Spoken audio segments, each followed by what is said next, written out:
دغرغښت راډیو تلویزیون درنو لیدونکو د سلام په وړاندې کولو سره مو د ستونزې او هواري خپرونې ته هرکلی کوو. د خوست کرکټ لوبغالی هغه لوبغالی چې کابو 3 کاله وړاندې پرانیسته وشوه او د پرانیستې پر مهال یې زرګونه خلک له دې امله میدان ته داخل نشول چې د دوی لپاره په لوبغالي کې کافي ځای نه و. هغه وخت د خوست ځایي چارواکو او اوسیدونکو له کرکټ بورډ وغوښتل چې په دې لوبغالي کې د ځای ستونزه هواره کړي او بورډ یې ژمنې هم وکړي.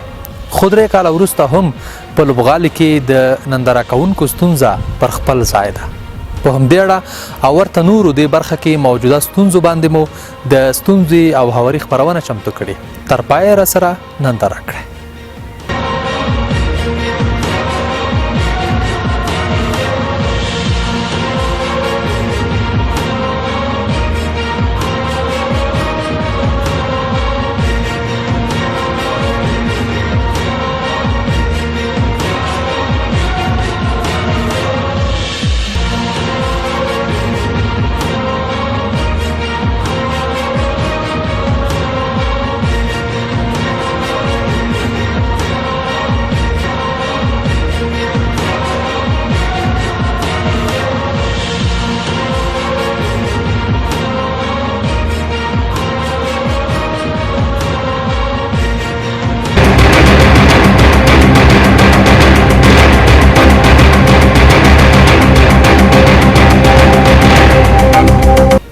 پیل کې هم د شاوخوا 3 کاله وړاندې هغه تصویرونه ګورو چې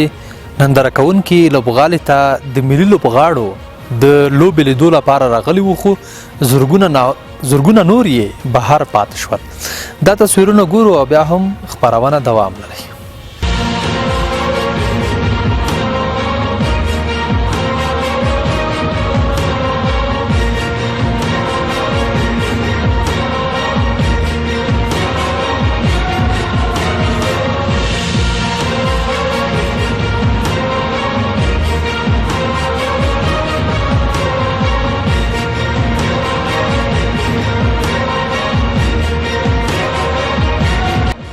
نن موږ د سبري خلکوي کورنۍ غړي چې کاسې ټول سورونه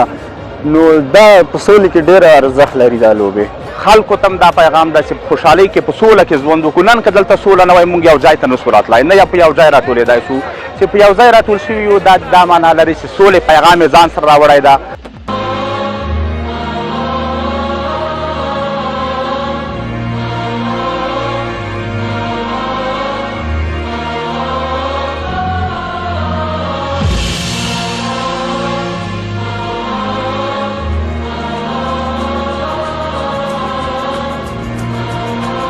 تاسو لپاره په خاص مسجد او د اودسو ځای ترتیبیږي د ګراوند سره څنګ کې،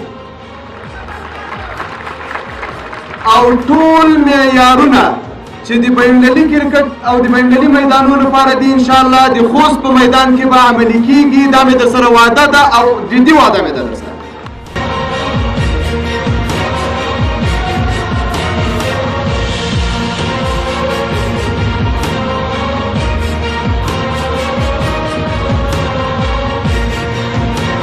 د دولت د ټولې رهبرۍ باندې غږ کوم چې خوست په الفاظو کې نه بلکې نننی مجلس د دې ممثل او د دې بېلګه ده چې خوست په رښتونې توګه د سولې کور ده. بناً باید د سولې د کور په نوم باندې اعلان شي.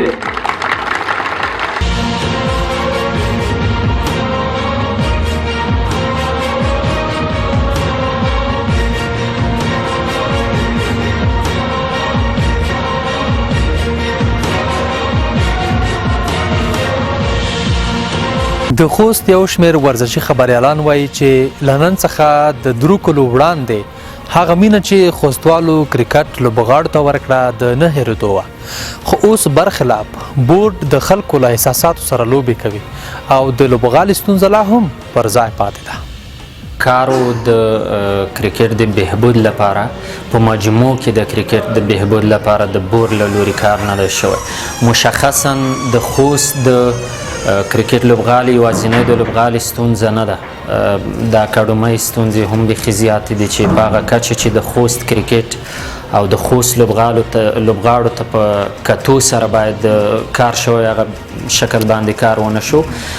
ملي سټیډیم ما په پیل کې ویلي د دې لوبغالي کار چې پیل شوی و دا په هغه کچه په هغه معیار نه دی جوړ شوی څومره چې د خوست کرکټ دی او څومره چې خوست باید د ډومېسټک کرکټ هغه کوربتوب وکړي پکې لوبې ترسره شي. دا اوس تاسو وګورئ چې د خوست ملي سټیډیم لپاره تقریبا څو پروژې په اصطلاح پیل شوې یا به یوازې په نوم باندې پیل شوې بیا به کار نه و. دا اوس چې کوم تاکونه جوړ شوي دي یا د تماشچیانو د کیناستو لپاره ځای جوړ شوی دا مناسب نه دی، په هغه کچ چې په کارو هغه شکل باندې نه دی جوړ شوی. تقریبا 4 چیرمنان په دې باندې عمومي رئیسان د بورډ تیر شول خو د دغه لوبغالي هغه کار بشپړ نه شو، آوټفیلډ برابر نه شو، د آوټفیلډ لیول برابر نه شو. ښکاره خبره دا ده چې تر اوسه پورې د عمومي رئیسانو هغه قانوني دوره چې 2 کاله او 3 کاله اصولا باید وي هغه نه ده ترسره کړې. یو چیرمن چې راشي د زاړه چیرمن یا عمومي رئیس هغه پلان د میز څخه ایسته کیږي، نوی پلان جوړیږي. عدلون بدلون او غیر مسلکي کسان په دندو ګمارنه په د بورډ د عمومي ریاست لپاره د دې باعث شوی چې د لوبغالي چارې وځنډي. مهمه دا ده چې د دې لوبغالي د آوټفیلډ لپاره منظم کار وشي، لیولې برابر شي. د دې ترڅنګ لوبغالی په هغه کچه باندې لوی نه دی څه رقم چې مشال د دې واده کړې و هغه وخت چې دی چیرمن و باید دغه لوبغالی لوی شي، پراخه شي او دغه اوس په دې پروژه په دغه وروستي کار باندې د خوستی ولس نه دوکه کوي بلکې له دې رهبرۍ زموږ هیله دا ده چې د دې لپاره کار وشي.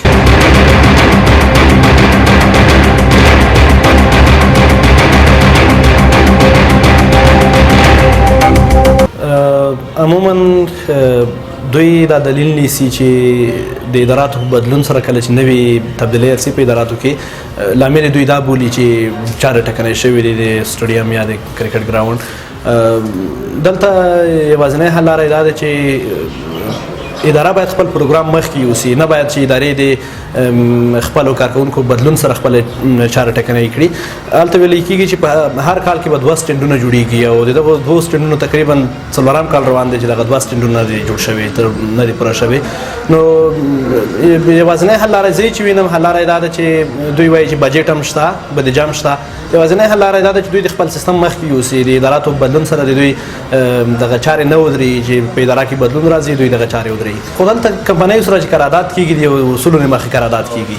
مثلا دوی هغه اصول شاید ولري چې په کومو اصولو د کمپنۍ سره قرارداد شوی دی چې دغه سټنډونه به جوړېږي. کله هغه اصولو کمپنۍ سره سرغړونه کوي دلته کرکټ بورډ اداره، کرکټ بورډ کابل بورډ دوی مسؤلیت لري چې کمپنۍ مجبور کړي چې دغه قرارداد مخته یوسي، ځکه قرارداد د بعضې اصولو له مخې ترسره کېږي او هېڅ کمپنۍ نشي کولی، شرکت نشي کولی چې چارې په نیمایي کې پرېږدي ځکه اوس هلته اصول موجود دي.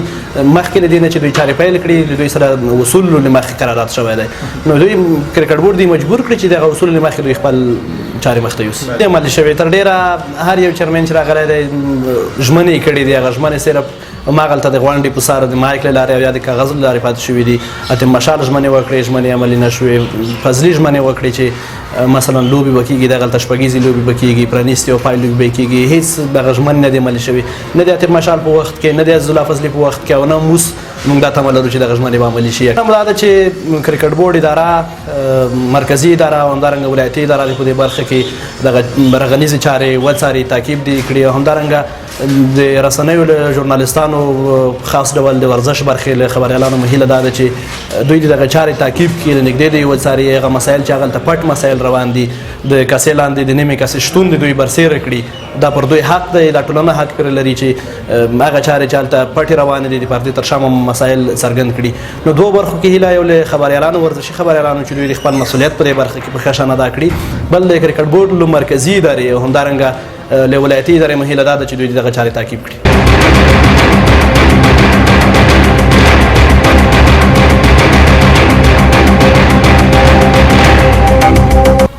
د خوست ورزشي خبریالان وایي د کرکټ میدان د ننداره کوونکو لپاره د پروژې پیسې اړونده قراردادي 90 سلنه اخیستې، خو لا هم د میدان چارې د نامعلوم برخلیک سره مخامخ دي. د لوبغاړي په جوړښت داسې امکان د خبره دا راکاته شوې چې لوبغالي چارې به په ډېر کمه موده کې بشپړې شي، د رچونو او د لوبغالي آوټفیلډ نورې چارې، ولې تر اوسه هم په لوبغالي کې ډېرې ستونزې دي، تر اوسه هم په دې ورشي. نن سبا د ورزش په خاصه توګه د کرکټ په برخه کې یوه جدي ستونزه باندې بدله شوې ده. هغه موده یا هغه وخت چې باید د خوست کرکټ لوبغالي پاتې کارونه بشپړ شوي وای، تاسف سره چې په هغه وخت کې ترسره نشول او دغه موده طولاني شوه او تقریبا ډېر زیات وخت کیږي چې دغه چارې پیل شوي دي، خو لا هم نیمګړې پاتې دي. تر کومه چې موږ معلومات حاصل کړي دي، هغه قراردادي چې دغه لوبغالی ورته قرارداد ورکړل شوی دی، چا چې دغه لوبغالي د جوړېدو مسؤلیت اخیستی، هدف مې له هغه ساختماني شرکت څخه دی. زموږ د معلوماتو په بنا دغه شرکت له 90% زیاتې پیسې دغه لوبغالي اخیستې دي، خو لا هم د لوبغالي هغه چارې چې دي فکر کومه تر 80-85% پورې به هم نه وي بشپړې شوې. البته دغه موږ چې خبره کوو د هغو پاتې ساحې د جوړښت مسله د ترمیم موضوع ده، کومه چې په دومره پروژه کې د هغې د رغنیزو چارو پیل شوی و. زه چې تر کومه بریده د میساینک زون له نماینده سره یا د میساینک زون له مشر سره په دغه برخه کې مونږ خبرې اترې شوي دي، هغه دغه ټوله پړه په دغه ساختماني شرکت ور اچولې ده او نوموړي دا خبره وویل چې دغه مسله دوی په جدیت سره تعقیبوي او که مسله حل نشوه دوی اړ دي چې دغه موضوع حتی تر څارنوالۍ پورې ورسوي. خو دلته مسله دا ده که هر څوک ګرم دی، که هر څوک په دغه برخه کې ملامت دی، خو بیا هم هغه مسؤلیت په خپله د دغه زون مسؤلینو ته او په خپله د کرکټ بورډ مسؤلینو ته متوجه کیږي چې که په هره لاره یې که هر څنګه کیږي، دوی باید د دغه لوبغالي د جوړېدو دغه پاتې کارونه چې دی هغه ژر نهایي کړي او خلکو ته باید په خوست یو له هغو ولایتو څخه دی چې له ښه مرغه په دغه ولایت کې کرکټ ډېر زیات دی او د کرکټ لپاره اوس شته امکانات، سهولتونه، که هغه د اکاډمیو په کچه دي، که هغه د لوبغالو په کچه دي، که هغه د روزونکو بخش دی، که هغه د لوبڅارانو بخش دی، یو بخش هم کفایت په دغه برخه کې نه کوي. متاسفانه د کرکټ بورډ هر یو چیرمن، هر مشر او هر اجرایي رئیس د خوست لپاره ډېرې زیاتې ژمنې کړي دي چې له بدبخته هغوی په خپلو کړو ژمنو کې پاتې راغلي دي. دلته موږ دولتي لوبغالي سربیره یو شخصي لوبغالی لرو او د دې ترڅنګ دویم یو اوس مهال په دې لنډ وخت کې هغه هم پرانیستل شوی دی چې دا البته د خصوصي سکتور کار دی چې تر یوه بریده به د لوبغاړو هغه ستونزې هواري کړي. خو که د اکاډمۍ په برخو کې وګورو، لکه وړاندې ځینې نور اړخونه موږ ذکر کړل، په دغو برخو کې لا هم ډېرې زیاتې ستونزې لري. د خوست کرکټران له مشکلاتو سره مخامخ دي. هر یو رئیس یوازې ماشال نه، هر یو رئیس چې دی هغه د خوست لپاره د هغو توجه کمه ده او موږ له دغې برخې څخه اندېښمن یو او خوست ته باید خاصه پاملرنه په دغه برخو کې وشي. موږ چې کله په دغه لوبغالي باندې د دغې مسلې پوښتنه کړې ده یا هم کله خپله لوبې کړي دي، هغوی یوازې یو ځانګړی پیډ لري چې دغه پیډ یوه کاپي دوی سره پاتې کیږي او یوه کاپي دغه پیډ چې دا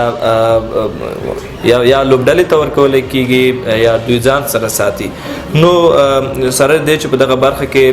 زموږ چې څومره معلومات دي فکر کوم هغه به بسنه ونه کړي. لا هم اړتیا ده چې دغه برخې نه موږ معلومات حاصل کړو. خو دا هم یو څه د پوښتنې ده، یعنې ستاسو هغه د خبرې په اساس کوم ځانګړی اکاونټ تر اوسه نشته یا دغسې څه نشته چې هغه لوبغاړي هغه لوبډلې دلته سیالۍ ترسره کوي، هغه د مستقیما یو اکاونټ ته دغه پیسې ولېږي، پیسې دوی ته هغه مسؤلو کسانو ته په میدان کې ورکول کیږي. دا چې دغه مسله وروسته څنګه ده یا دغه پیسې څومره په شفافه توګه تر بورډ رسیږي، دا یوه بېله مسله ده چې څېړنې او تحقیق ته اړتیا لري.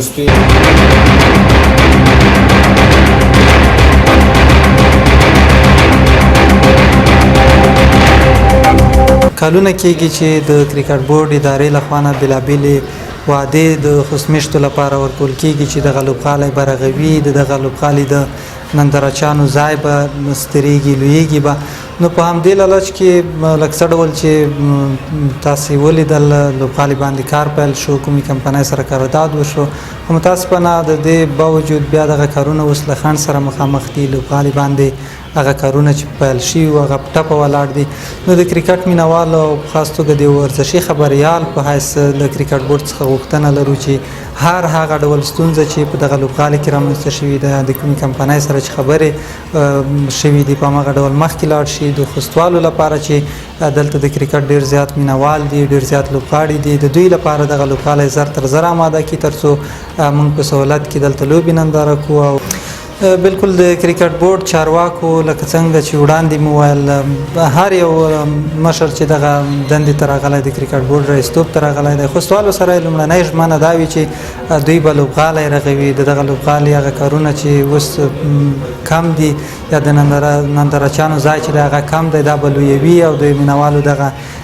هیله به پوره کوي. لکه څه ډول چې وړاندې تاسو ولیدل، له دې وړاندې عزیز الله فضلي چې کله د کرکټ بورډ رئیس و، هغه خوست ته په سفر کې دا خبره یاده کړه چې د خوست لوبغالی به لویوي او د دې سره په څنګ کې به یو بل لوبغالي باندې هم کار پیلوي. خو متاسفانه د کرکټ بورډ د رئیسانو زر تبدیلېدل یوه هغه ستونزه ده چې دغه کارونه یې له خنډ سره مخامخ کړي دي او نشي کولی چې په اسانۍ سره دغه کارونو ته رسیدګي وکړي. نو زموږ غوښتنه هم دا ده چې که د هر چا له خوا نه دغه لوبغالي وعده شوې ده د جوړولو، هغوی باید خپل وعدو کې رښتیني شي.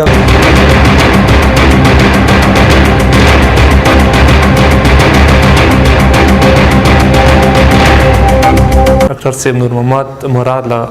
پر وخت کې دغه لوبغالي چارې ترسره شوې یا پیل کېدې، له هغې راوروسته تقریبا ډېر وخت کېږي، خو هغه ډول چې مناسبه وه دغه لوبغالی په معیاري لحاظ تر اوسه پورې هم نه دی بشپړ شوی. اوس هم دغه د تماشچیانو د کېناستو پر ځای کې ستونزې دي. اولډ فیلډ یې تېره ورځ موږ لیدنه ورنه وکړه، خراب و. موږ چې کله مسؤل چارواکي وپوښتل، هغوی یوه دا خبره وکړله چې دغه کوم پروژه چې چا اخیستې وه د دې مسؤل تقریبا 90% پیسې مخکې له مخکې بسلې دي له بودیجې څخه یا له بورډ څخه، نو دا هم تښتېدلی دی. او موږ ورته ویل چې ښه تاسو څه اقدامات کړي دي اوس په دې برخه کې. دوی ځواب دا و چې موږ بار بار بورډ ته دغه غوښتنه کړې ده له بورډه. دوی وایي چې دغه برخه کې موږ مسؤل چارواکي څارنوالۍ ته معرفي کړی دي، خو تر اوسه پورې هیڅ نوو معلومات په دې کې نه کېږي. یوازې د چوکیو د کېناستو ځای مثلا نه، بلکې آوټ فیلډ ته چې لاړ شي هغلته خاورې پکې راپورته شوې دي، یعنې ډېرې ستونزې دي په لوبغالي کې او لوبغالي په آوټ فیلډ کې. نو هیله مو دا چې په دې اخرو کې رښتینې ګامونه واخیستل شي، هغه ستونزه په رښتینې ډول راپورته شي چې کوم ځای کې ده، که په د پروژې په مسؤل کې ستونزه وي په رښتینې معنا باید څارنوالۍ ته معرفي شي، او که د خوست په اداره کې ستونزه وي دلته باید دغه ستونزه مسؤل چارواکي د ستونزې څارنوالۍ ته معرفي شي. په زون کې ستونزه وي، په بورډ کې ستونزه وي،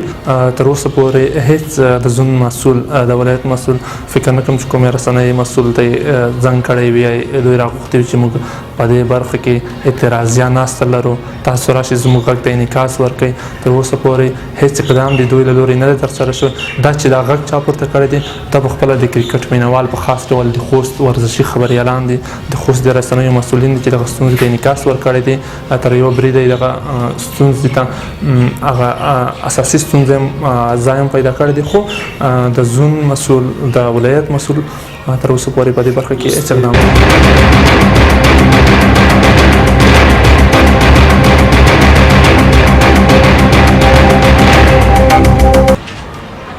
لوبغالی چې کوم دا لوبغالی په دغه کې تقریبا د دې د جوړېدو په دوران کې تقریبا 3-4 کسان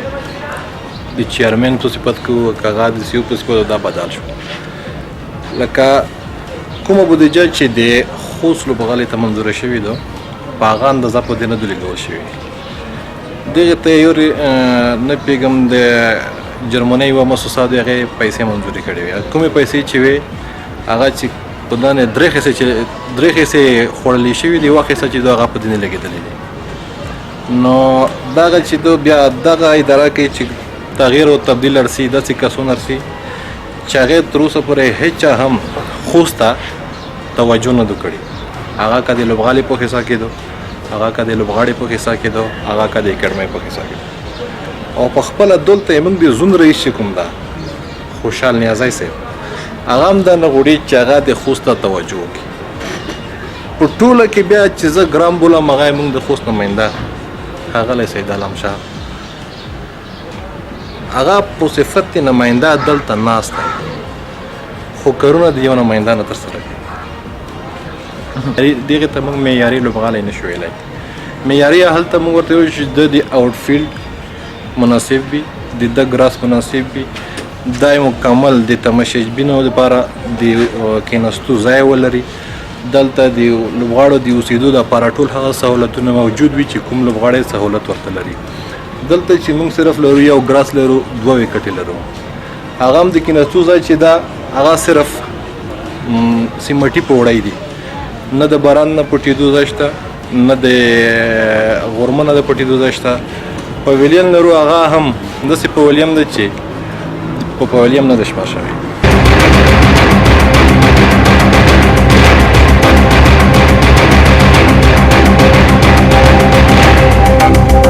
خوست کې د کرکټ بورډ ملي لوبغالي ستونزه مو په دې ولایت کې د کرکټ بورډ ولایتي مسؤل سید علم سره شریکه کړې. هغه وایي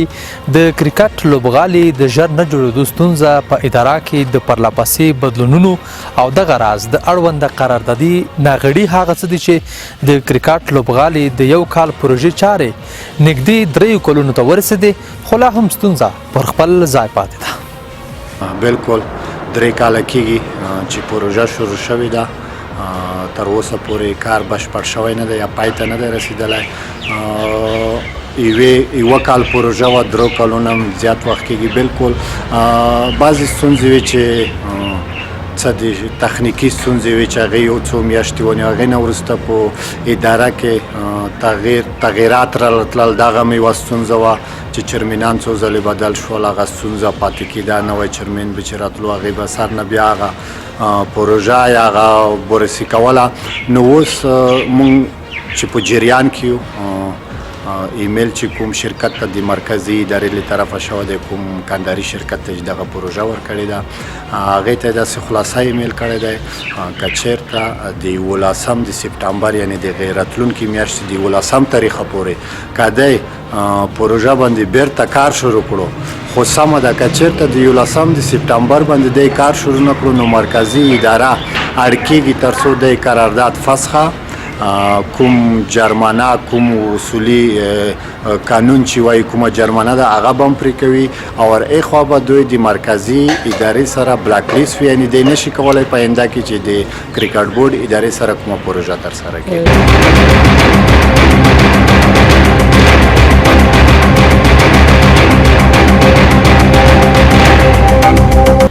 د کرکټ بورډ له نماینده مو پوښتې دي چې د خوست په لوبغالي د لوبو د فیس پیسې کمې خواته ځي،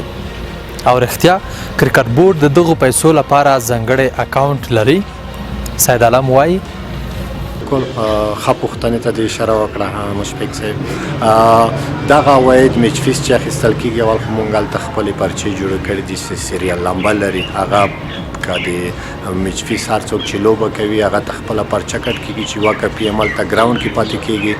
یو ټیم ته ورکولی کېږي، یو کپي بیا مرکز ته ځي. موږ اوس دغه څو میاشتې کېږي چې دغه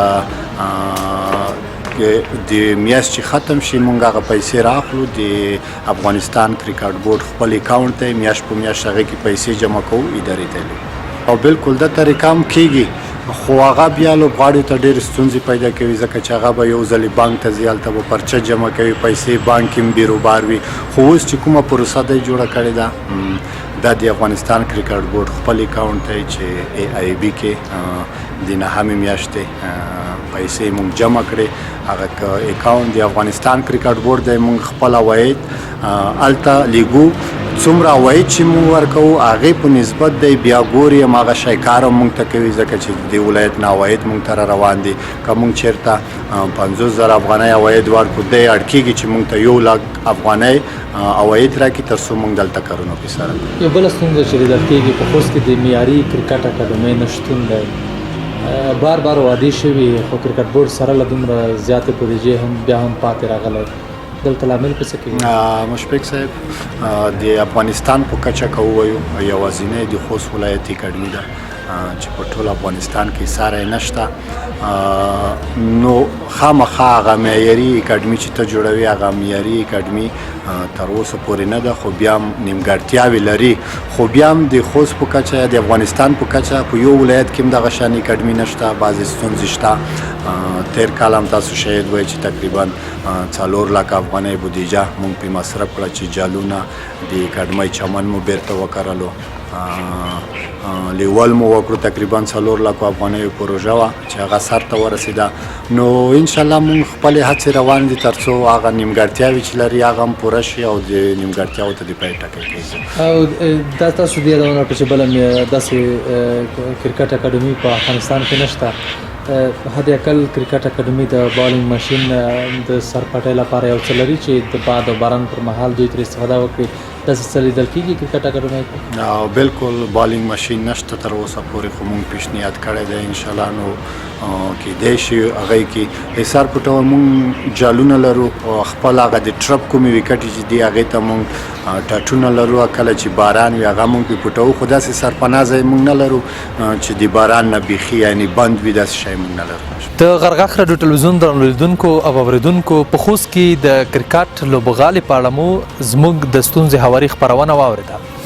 په دې خپرونه کې د 3 کلونو پخوا هغه تصویرونه چې خلک دلته د نندارې لپاره راغلي وو خو په دې لوبغالي کې مناسب ځای نه و چې دوی دلته پاتې شوي وو او زرګونه کسان بهر پاتې شول هغه تصویرونه مو هم ولیدل او له هغه وروسته چې چارواکو یې ژمنې وکړې 3 کاله پوره کېږي چې دوی ویل چې د شاوخوا 10,000 نورو ننداره کوونکو لپاره به په دې میدان کې د لوبې د نندارې لپاره سهولتونه برابر کړي هغه وخت و چې کارونه یې پیل شول خو په دې خپرونه کې د ګډونوالو له نظره لا هم دغه کارونه کله پیل او کله پاتې بالاخره 3 کاله کېږي چې دغه ستونزه نه ده هواره شوې په همدې هیله چې یو ځل بیا موږ راځو دغه کرکټ لوبغالی ګورو چې موږ دلته ولاړ یو دغه ستونزه هواره شوې وي او تقریبا یو معیاري لوبغالی موږ درلودلی وي تر بیا